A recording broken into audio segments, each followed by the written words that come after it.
Well, welcome back to another episode of Hazy Headed. I'm here with a good buddy, Tyler Trent, and you want to tell him how we met? We met at the dog park of all places, thank God. Yeah, absolutely. So I started going, and man, he was there, and he as soon as he found out I had a podcast, he was wanting to get on. So it's great to see you. And tell them everyone where you're from. South Dakota, Sioux Falls, South Dakota, a place where you people go to fill up your gas tank and then move on to California. Absolutely. And we were talking the other day about Mount Rushmore, and I did not know this. There's actually a trail that runs behind it. Yeah. Oh, yeah. The trail that runs behind Mount Rushmore is actually, I wouldn't say it's a secret, but not a lot of people know about it. And I actually learned about it through Nicolas Cage's National Treasure movie. No way. So I had lived in South Dakota for like 25 years before I watched that movie, and then was like, oh my God. That's what's up. Realization. And how long is the trail? Is it dog friendly? Oh, dog friendly, and there's a pond. There's like a kind of a lake at the top of that ridge, and so it's kind of a really quaint location to just have a picnic too, if you wanted to. Awesome. That's good. That's good stuff. And if they can't see, this is the second camera episode I've done. I've got a brand new camera, so that's exciting. But he's got his little sidekick Nick right next to him. So yeah, so I'm glad to have you. So I'll tell you a little history of Hazy Headed in terms of what it used to be. So it used to be kind of your typical bro podcast where you just dick around. I had a host, my best friend. But as it's evolving, we're kind of getting into the idea of redemption, sort of the idea that you could fuck up, you can hit your rock bottom and you can come back, But before we get into all that, tell me a little bit about how you got to Harrisonburg and how you'd compare it to Sioux Falls. Well, comparing it to Sioux Falls, it is... Like, do you miss your hometown? I do and I don't. I only miss the hometown because my family's there, but Harrisonburg is a lot like Sioux Falls. Really? In a lot of ways.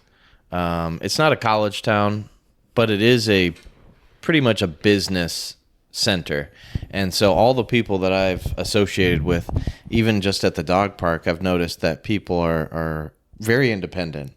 And if they don't already, they would like to start a business too. Yeah. So it's very business oriented, very respectful, professional place to live. And the JMU students are no exception. You might get a couple exceptions here and there that are less mature, but most of the people that go to JMU are mature young adults that are looking to make a difference in the world. So absolutely. I appreciate that. Yeah. So tell me, you got to protect your dream, but just the sky's the limit right now. Like, obviously I'm behind my dream right now, the podcast content creation.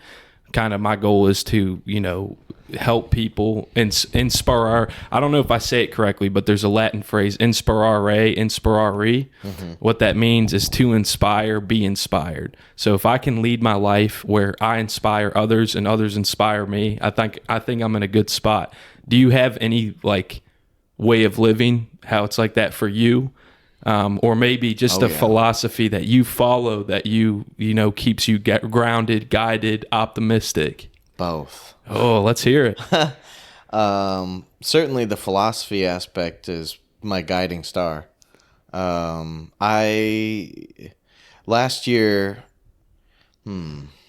Years ago, I got into Christianity kind of big.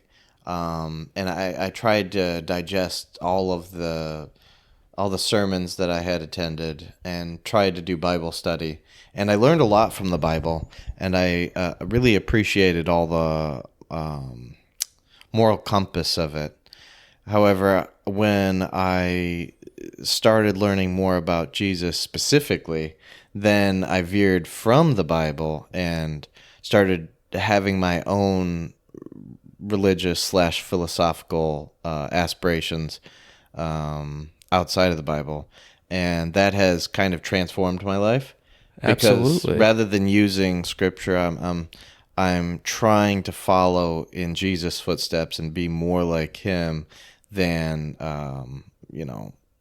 anybody in the world could read scripture at me all day and say this one thing or another. But I feel that having the thought of Jesus literally being on my right next to me, watching everything I do, my internal thoughts and everything, that has completely changed the way that I perceive sin and excuses against it. Absolutely. That's what do you explain your relationship with sin? Because what I mean by that is you were saying that we were talking about this, that you felt like you were getting excused. You want to go into a little detail about that? Oh yeah, absolutely. I mean, there was many times. I mean, obviously, I'm not a perfect person. I'm a human being like everybody else. So Yeah, I'm actually a human being myself. Hey, welcome. I mean, there's many times in my life, especially when I was younger, that I would steal, lie, cheat, and when I was younger, I would do that rather than feel embarrassed or ashamed or any of those like negative emotion, sadness. Like I would rather fight somebody than cry or be sad about something. So those intolerances that I had really sparked my sin. And when I triumphed over my personality embarrassment or event embarrassment, I was a different person, and I was able to be more managerial and able to mentor more people. And that actually leads into my next point. The second thing besides religion and philosophy is that I've inspired probably 24 people that have told me physically, there could be more, but Awesome. 24 people have said like, hey, it was because of you and your motivation that eventually got me to go back to the gym and start working out and lose a lot of weight. Yeah. I mean, just imagine that you're at the gym and you're just doing your set, you're working hard, you're sweating, and you're not even paying any mind to anybody else. But then you see somebody you like and they look back at you and, maybe they like you. But in your head, you're thinking, oh my God, like I'm sweaty, I stink, whatever. And like that really puts a lot of pressure on you. But in the first few months of going to the gym, I felt the same way.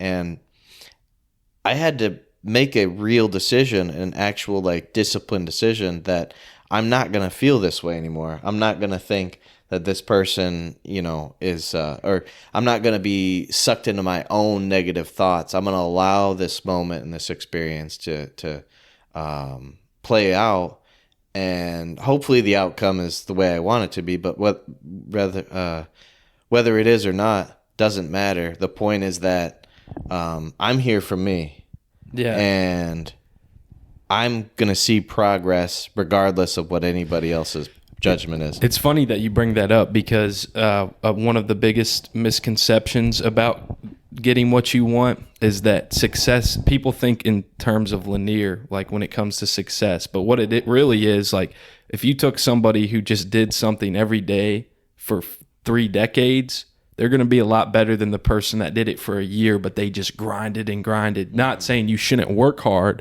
but I'm just saying those small consistencies are what make the most successful people. So yeah, that's cool. So you said you inspired 12 people like recently? Like 24 people actually. Yeah, they from here?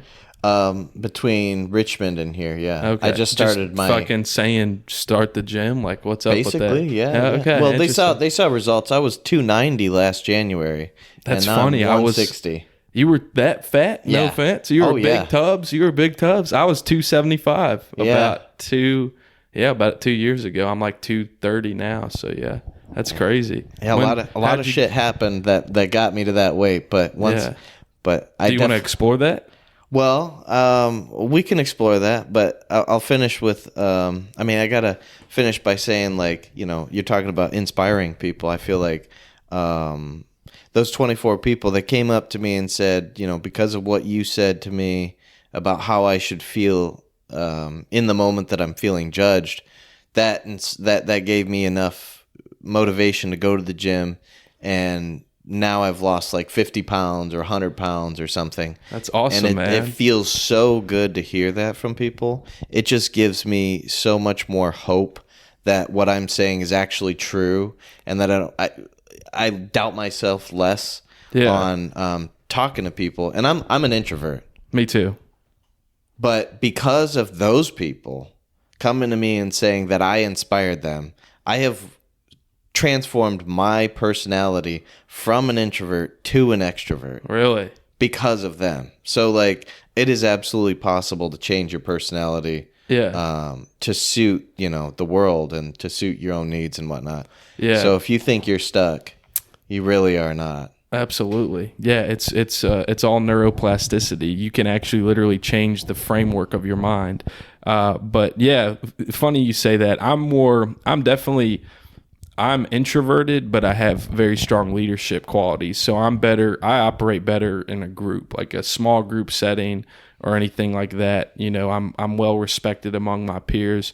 I'm just, now when it comes to everybody else, I like talking. I like all that, but I'm right there with you. Do you feel like now you prefer introspection time, or do you prefer, being on a podcast, talking to random people? Where do you feel like you have the most creative inspiration or, business sense, anything? Where do you operate the best from, by yourself or with others? With others, for really? Sure. So you really have changed in that aspect. Because I noticed that when I am by myself and trying to get work done, I can get work done, but I don't have all of the perspectives that I want to be able to make sure that what I'm doing is good for everybody, not just myself. Because it's easy to sit there by myself and make a plan for the rest of my life, and then dream about that plan and try to manifest that plan.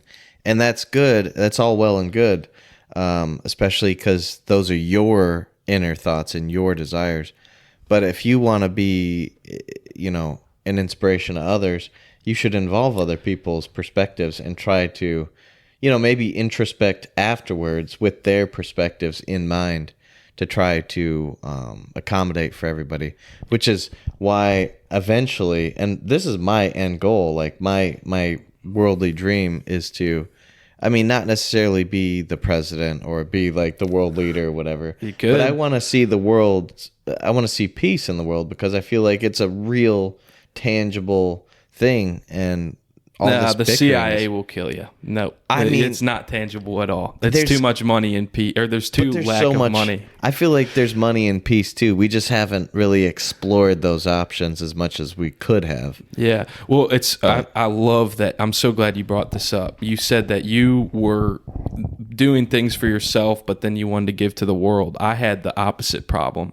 I was doing everything for the world, and I didn't do anything for myself. So it's funny. It's you can see a sharp dichotomy in that, because with me, how I transformed my life is I actually became more introspective. I came less for wanting to please everyone, feeling like I was stretching my energy thin, So it's interesting that you had the opposite effect, but I really needed that in my life, because I was fucking depressed, man. Like, I was very, very depressed, just wanting to appease everyone. So do you think you have that problem now, or do you think it's a healthy mindset saying, I'm doing this for everyone, but I'm also getting something from it, if that makes sense? You're not stretching yourself thin or feel like you're letting others use you. You're saying that you're getting enriched by that. Oh yeah, I think I'm being enriched by it for sure. Yeah. I used to have that problem too, where I would let people just kind of walk all over me, or I would try to appease everybody, and so I wouldn't have my own opinions or my own desires. Exactly. And so that really screwed me up for a lot of my life. And which is another reason why you probably got into a depression just as much as I did. You didn't even know who the hell you were. Yeah. You were thinking like, what am I doing here? Absolutely. Why am I not living my life? Why am I living everybody else's life?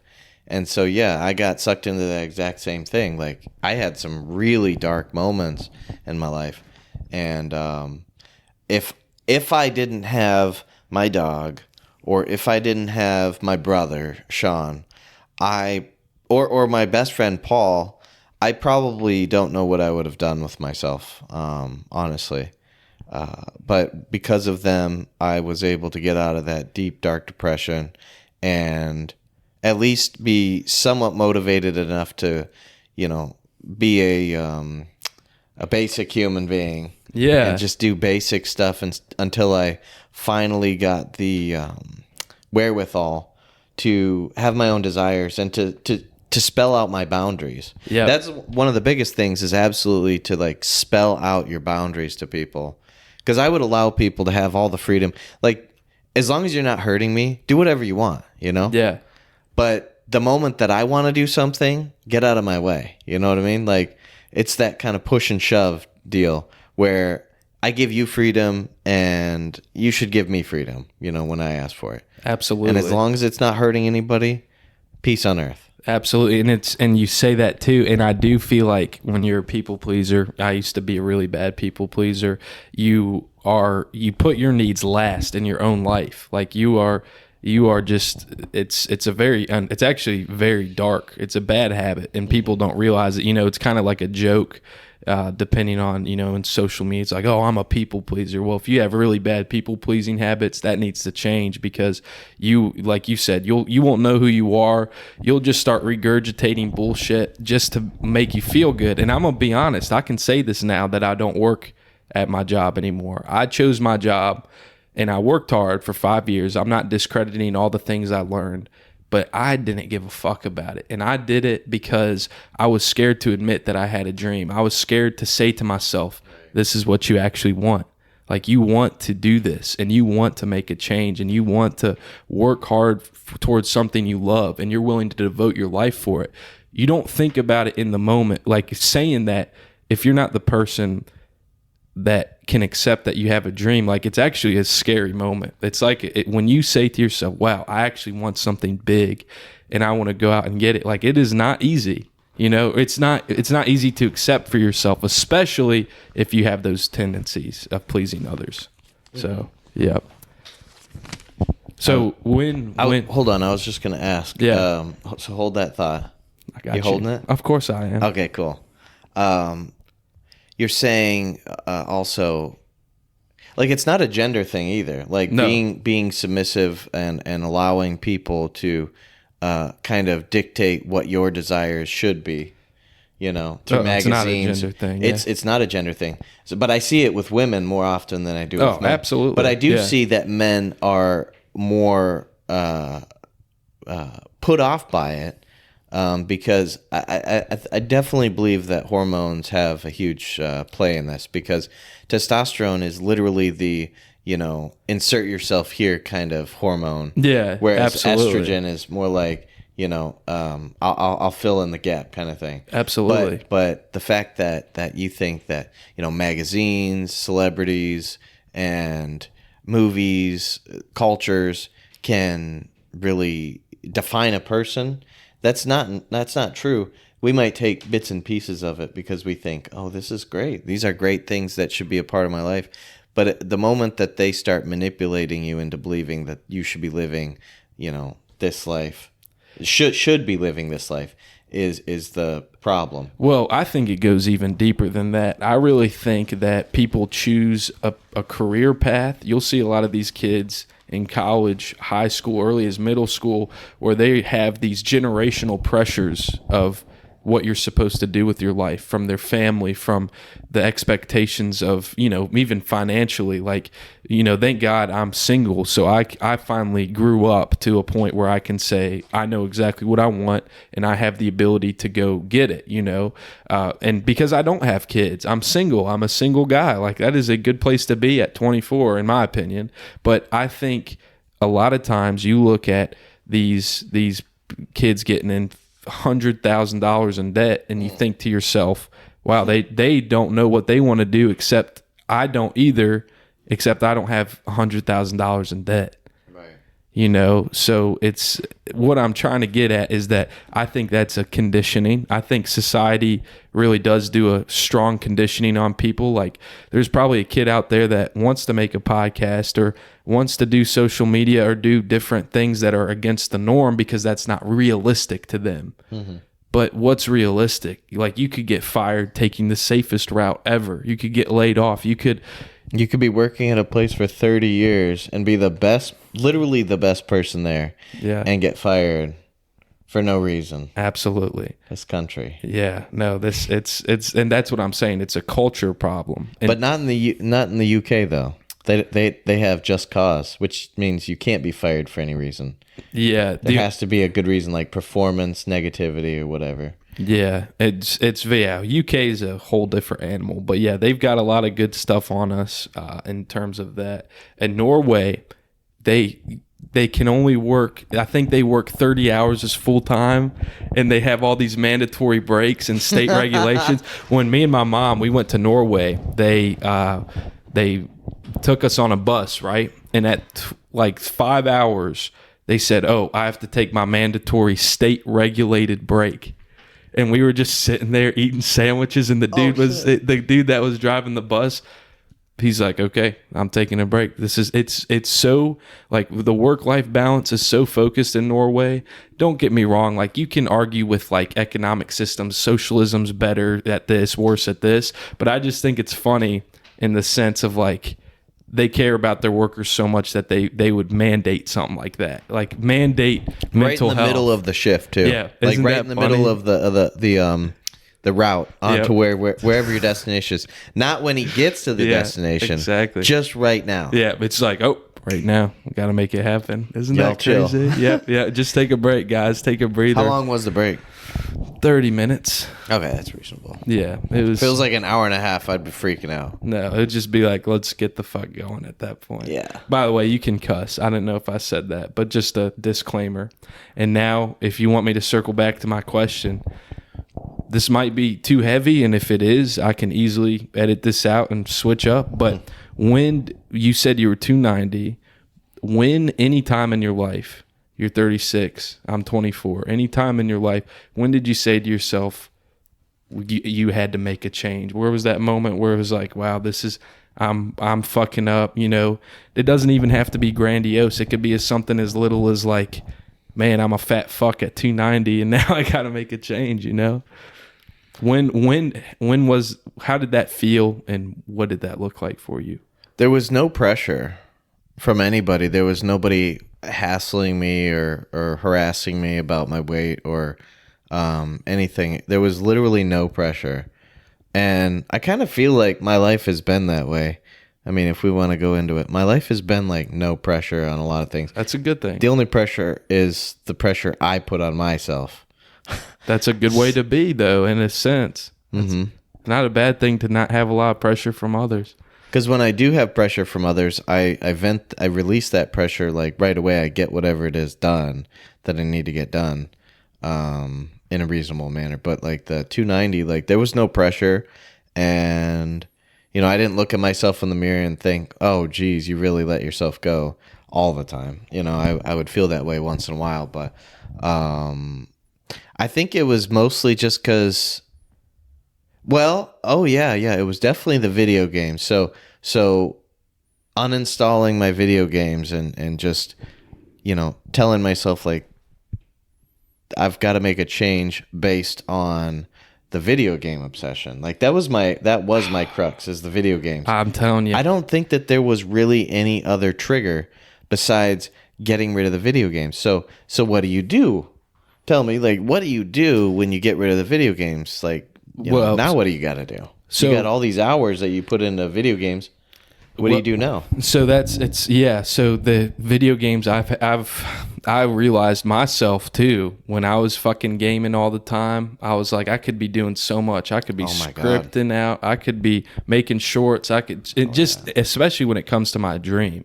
Video games is a lump, like a sunk cost. Oh my God! Because I'm so glad that you said that because I didn't know you played games like that and you backed off. Oh yeah. Me too. I had the same fucking, and I've got friends that just play the damn games too much, and I'm like, I must be turning into the Gen Z's call it the unk. I'm turning to a fucking unk, like, because now I'm like, this is wasting so much time.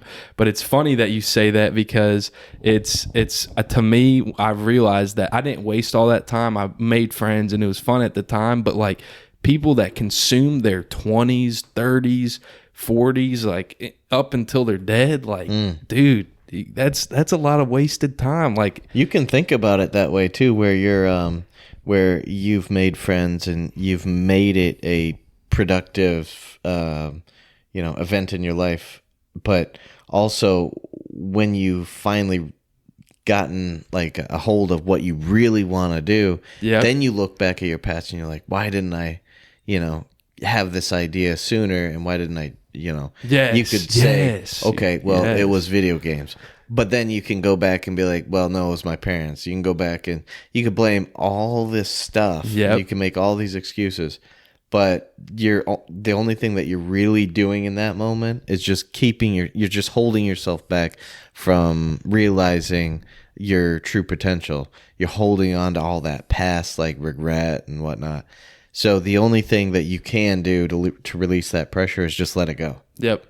And then once it's let go, your brain just starts rewiring, and the neural pathways for all of the things that you want to manifest just kind of fix into place without you really realizing it.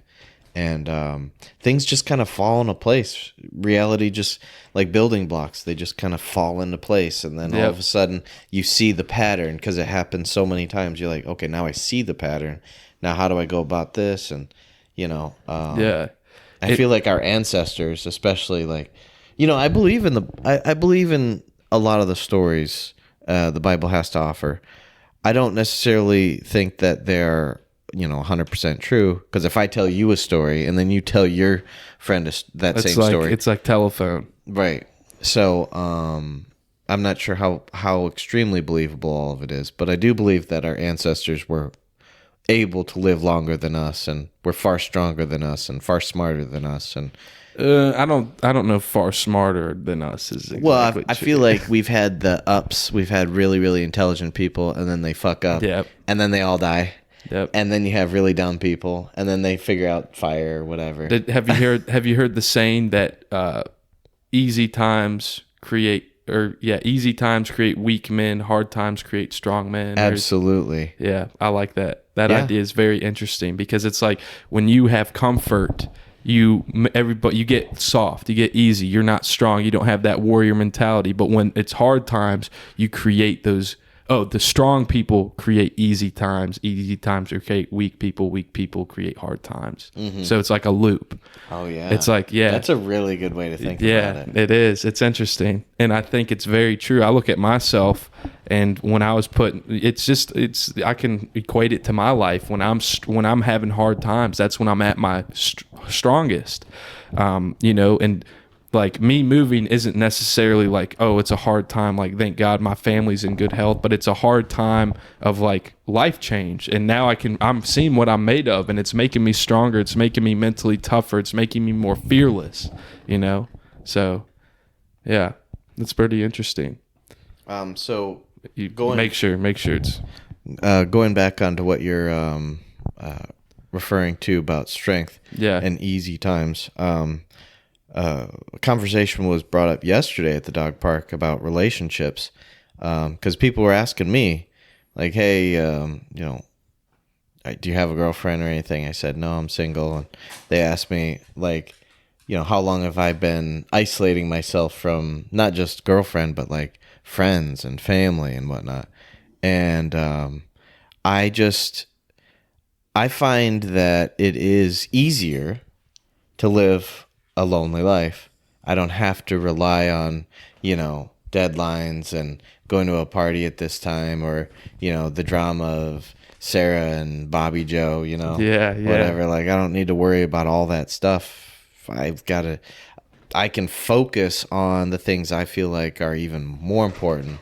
I take my I take the serious things very serious and the unserious things very unseriously. Yeah. Whereas a lot of people flip that script. They do. Very much so. That's a good point. Like, I mean, I don't like to befriend people that talk about unserious things very seriously. Like, let's say golf. Yeah. Well, what's wrong? I love golf, though. I mean, but Don't here, diss but let's golf. hold on though, because like it's true. I get your point. It is. It's an unserious. You know, it's not going to kill us. Like if it doesn't happen, kind of thing. Yeah. But they take it so seriously that any other conversation doesn't exist. Yeah. So that's where the disconnect I have is. I see that. Like the obsession, like the almost like a video games, like video game obsession. I get what you're saying. I get exactly. And I could go right back to video games again too, because like the video games are really a real issue. They're a real issue that I didn't see until very recently. Me too, brother. Me too. I had that same issue. But yeah, you're so right. It's like okay, how often are you going to just talk about bullshit? Like you said, another quote, man, I could clip farm the fuck out of this podcast, but there's a quote that says, weak minds talk about other people, average minds talk about events, and great minds talk about ideas. And that is, again, that's so true. That's why I can't relate to anybody. Yeah, I'm the same way. I just can't. And I try really hard to get like down on their level. Oh, don't make it like a superiority complex. No. Well, okay. But when you say down on that level, that implies that you're better than them. But you mean like you have a better mindset. Okay. It is a superiority. I do. Yeah. I will admit that I definitely have, because even you're like that toxic Redditor that's like, I'm better than everyone. Well, smarter than everybody. Watch this. I can dog on myself too. Yeah. I can say that even my ideas are unimportant in the grand scheme of the universe. Yeah, that's true. Like, you know, I can say from a critical human judgmental point of view, yes, I can dog on those people because I feel like my way is the best.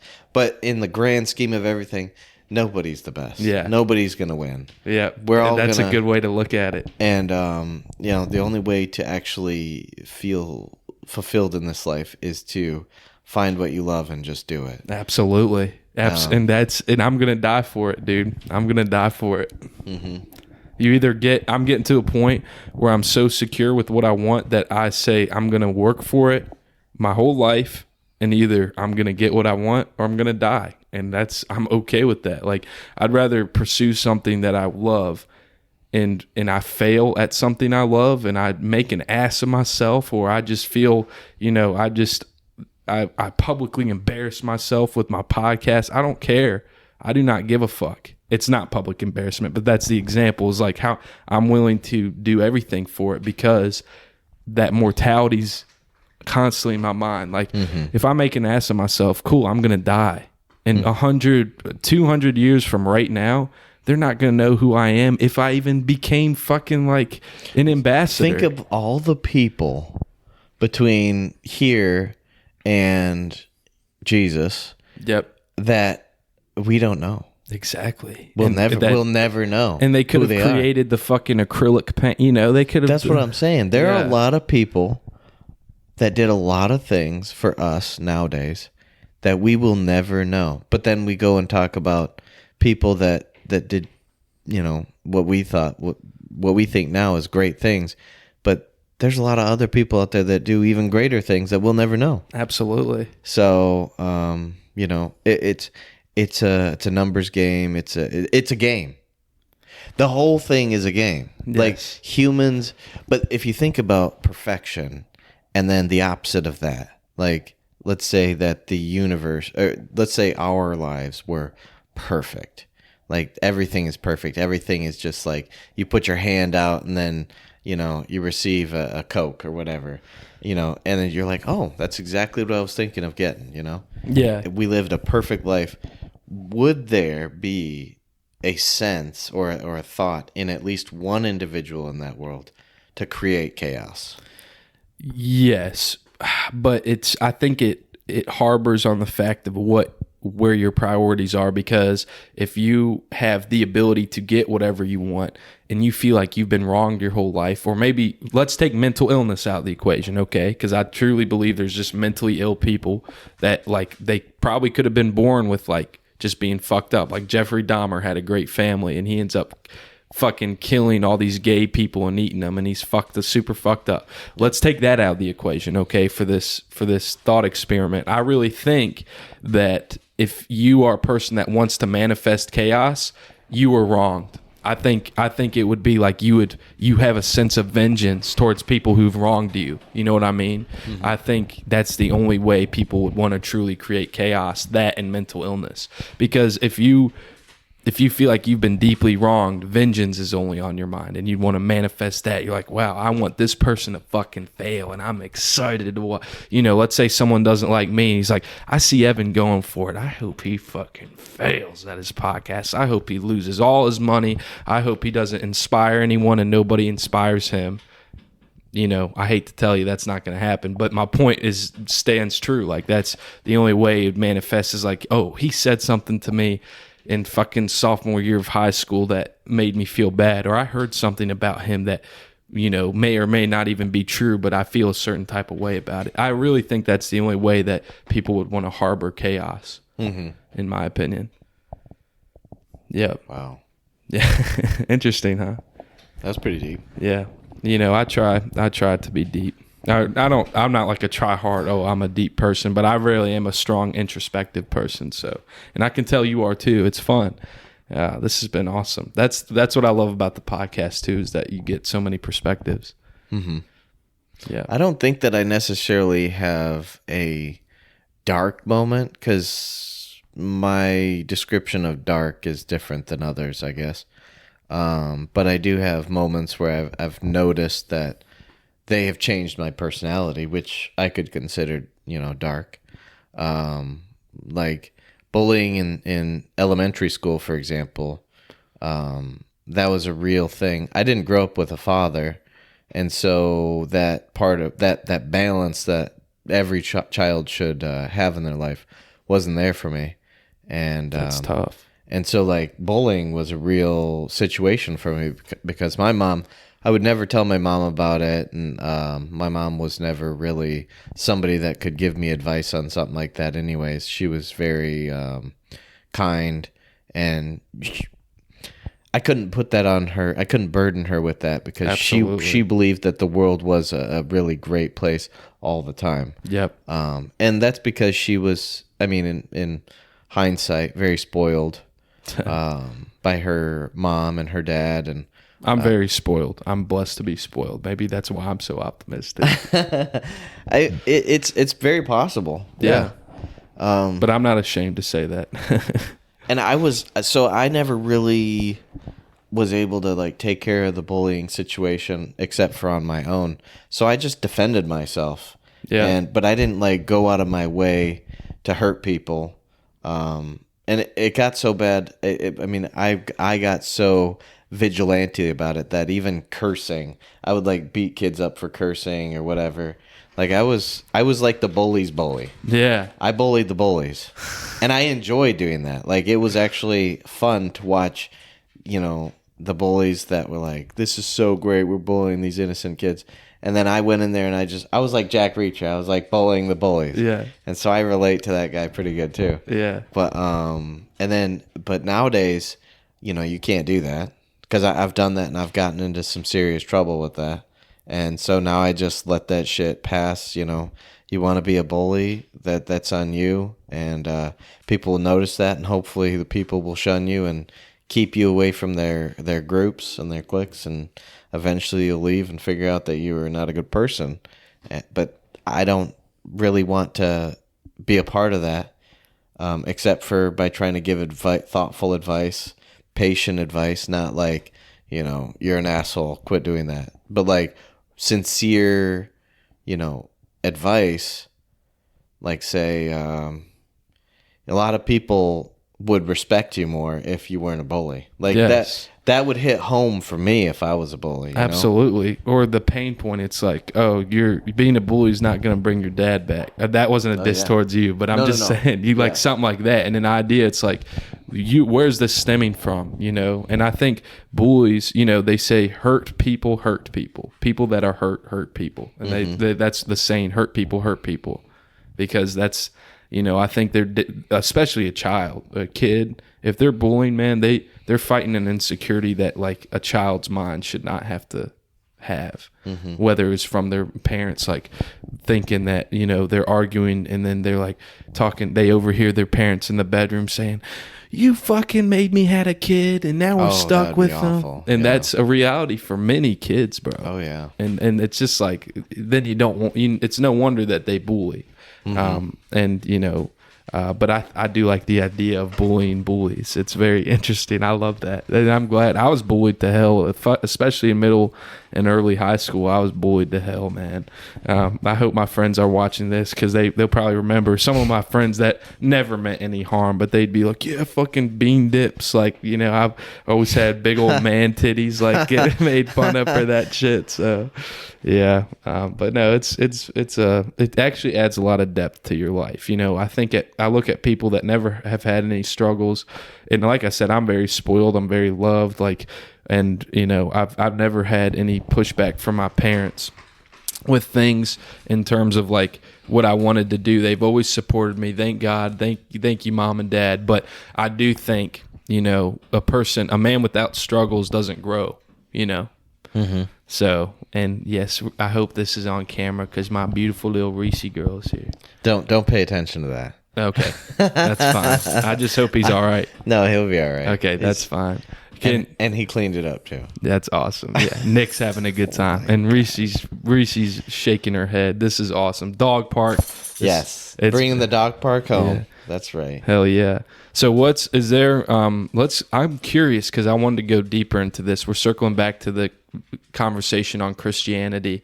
When did you realize that Christianity for you was less about a divine entity story rather than it was more wisdom for you?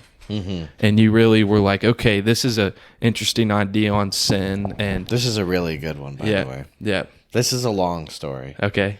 I did get into a dark place back in my teens. Dropped out of high school to start a moving company. Wow. To play my video game, to play World of Warcraft. So I mean, I'm just gonna go for full circle with all of this. Yeah, it's all ties into a greater scheme, doesn't it? It's all there. Yeah. I mean, it's like a repeating cyclical pattern until I get it right. You know what I mean? Like it's gonna keep on cycling back until I put that puzzle piece in there that I've been missing this whole time. Exactly. And so, yeah, the darkness that I had felt was not being able to go to my best friend's wedding, my best friend having children, my cousins getting married, you know, people breaking up, divorces, kids being born. All these things I missed because of video games that just sucked me in. Really? It was that bad for you? It was that bad. 16-hour days. I wouldn't even go to the bathroom. Like, I wouldn't even think about it. You know? Holy fuck. I'd wait till the end of the day to take my shower. That's like a crack addiction, dog. It was really, really bad. But the thing is like, these people that I associated with online, I called them my friends. And they would, if they could manage to help me in a physical or financial way, they would absolutely do that. Yeah.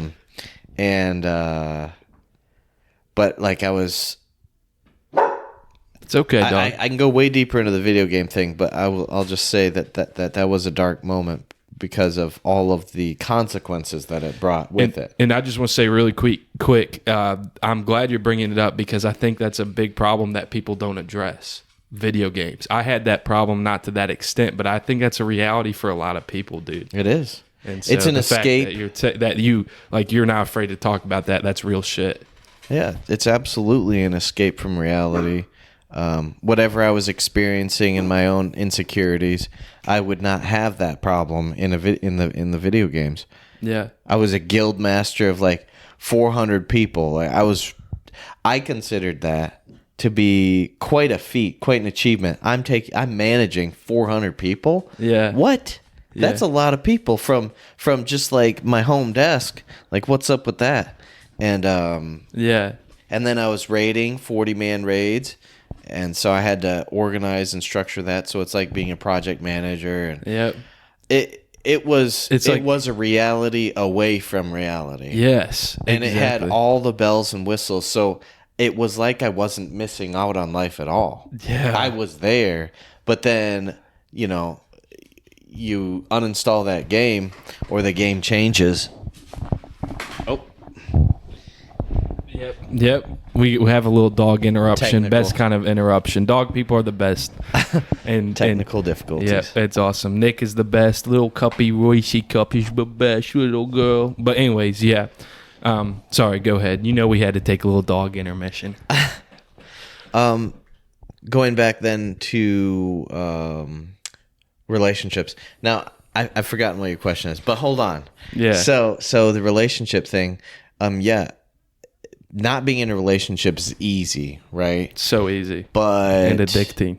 But getting into a relationship takes a lot of skill, a lot of hard work.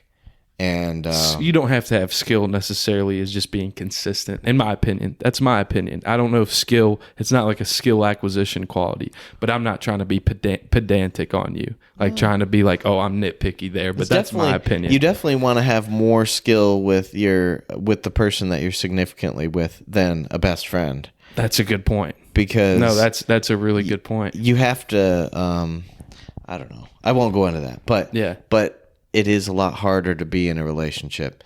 But the question isn't whether or not it's easy or hard, because they definitely are, both of that. But the question is it worth it? Because if it's hard, like you were saying, you know, we had these cycles, you know, it's easy, then it's weak, then it's weak, then it's hard, then it's hard, then it's easy again. So you have this easy life, and then you feel kind of weak, I guess, because you don't have that other challenge, that strengthening side of you that could be balancing you out or pushing you to go further, or taking you away from the negativity or whatever. And so then that's why you find somebody you really like, and then you hold on to that for dear life, you know, and you don't want to let that go.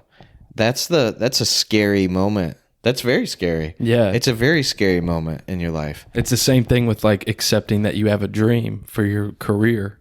And like, it's like going from State full Farm. Circle. Yep. You didn't want to do it because you were scared of the possibility that it'll fail. Yes. And so Boom, it was hard for you to jump, and that's what it is for everybody.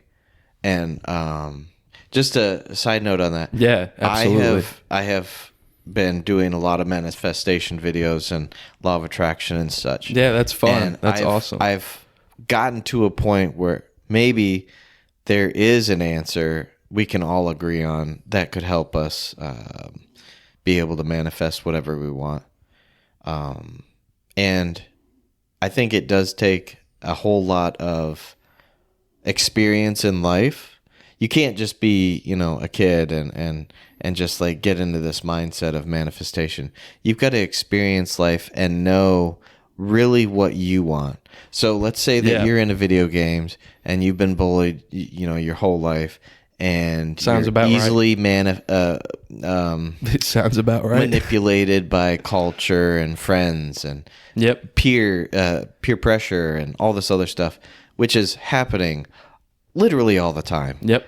If you're not at that level where you are separate to that, and also you have desires that don't coincide with that, it's really hard for you to manifest anything. Exactly. You're just manifesting more bullshit. Correct. Because that's what you're used to. You find an odd comfort in the uncomfortable in that sense, because it's so repetitive. It's like masochist in a sense, but like, so all these people that are watching law of attraction and manifestation videos, they go up to the celebrity and are like, I've been listening to you for years, and I just feel like I'm not doing anything. And then the celebrity's like, no, actually, you've been doing it this whole time. Yeah. You just aren't doing what you want to do. Exactly. But that's hard. It's harder than you think. And I'm not downplaying. You're so right. No, it's true. Yeah. It's just like I said, it is scary to admit. Like I keep my dream very to myself. I only share select people. Obviously, I can't hide it behind the camera because I'm performing my dream in real time.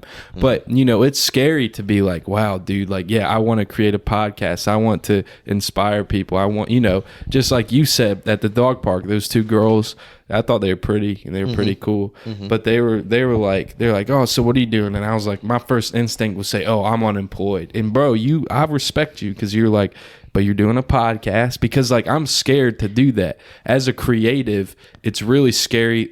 Actually, Mac Miller, who passed away, put it great. He said, when you're a creative person, when you share your art, your project to the world, it's like being naked in front of people, and it is a very similar feeling. To just like I know that sounds weird, but especially like a podcast, something that I hold so close to my identity, it's hard to be like, look, this is what I created. Not as much because I love it and it's a great podcast, but it's just thinking to myself, oh, what are they going to think? Because it's like sharing a side of you, So being able to say, oh, I'm doing a podcast on this, and even while it's evolving and the identity is getting better and everything like that, it's just like, you can hear your dog snoring. That's awesome. Yeah, put it up there. Keep it there for a sec. This is an awesome little side note to the podcast. Here you go. Little Nick is asleep. But yeah, so it's just scary to admit it, is what I'm saying. By the way, I can't believe it's already 52 minutes. You're enjoying it, aren't you? Damn. It's a good time, isn't it? I was looking up and I'm like, has it been 15 minutes yet? Yeah. On a side note, just for everyone listening that might want to be a guest in the future, or maybe they just enjoy it, how much do you enjoy being behind the mic? Tell me, I'm candid right now. Give it 1 out of 10. How much are you enjoying this? I definitely give it I give it an 8.5, I think. That's what's up. What's docking to, or 1.5? Not having Anna here. Oh my God! You can't be saying that on the pod, bro. No, just oh my God, hey, that's dude. Not getting edited. No, out. actually, she is on my mind though. That's definitely a true fact. Yeah. But, do you want to talk about that? Damn, dude. Like, honestly, it's weird because like all other girls to me have just been. They're pretty. Yeah. But they don't interest me. Yeah. And I've had a lot of girls that have tried. And I really respect that they try, you know what I mean? Yeah. Like, I respect the shit out of it. And, if I was on the other end, I would be appreciative of the other person. Ask her on a fucking date. Don't be a child. It's not being a child. It's being a child. I swear to God, you gotta ask her on a date. You got to watch Hitch. No, you could give me some side at the end of the day. I can't give you any excuses. I know. And especially because like I think she's cool too. I like her too. Like, I'm not afraid to say that we both like her, and I think you have such a better position because I'm leaving. Mm-hmm. No, well, because leaving. I'm staying. Yeah, exactly. That's true. And yeah, so but yeah. So honestly, before we ended,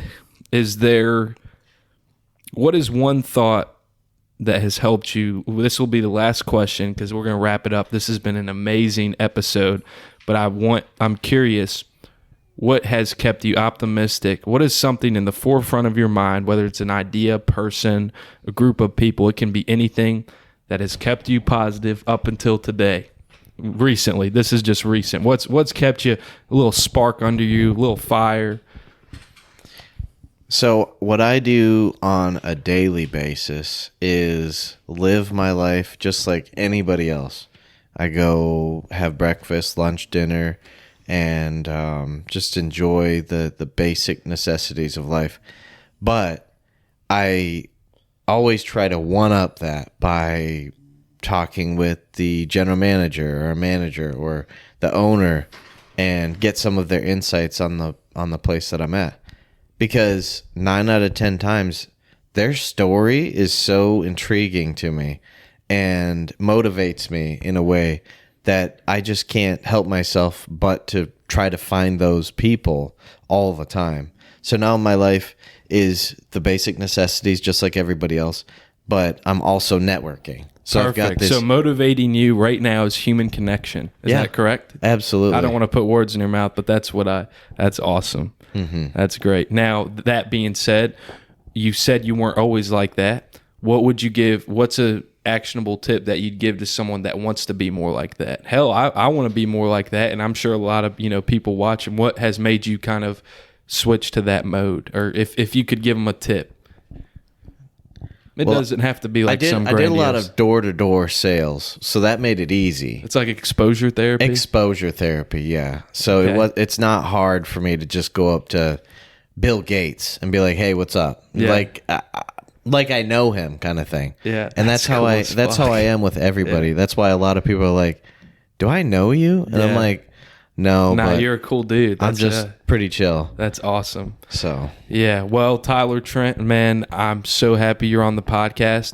I want to tell you this: as my podcast grows and gets bigger, I have a deal that anybody who has been on my podcast before is always welcome back. So just keep that in mind. Even no matter how once Hazy Headed goes to the stratosphere, and it's one of the top podcasts, you're still welcome. We can kick it back in my studio in the future, So I just want you to know that, and thank you for being on here. Did you have a good time? I did. Awesome.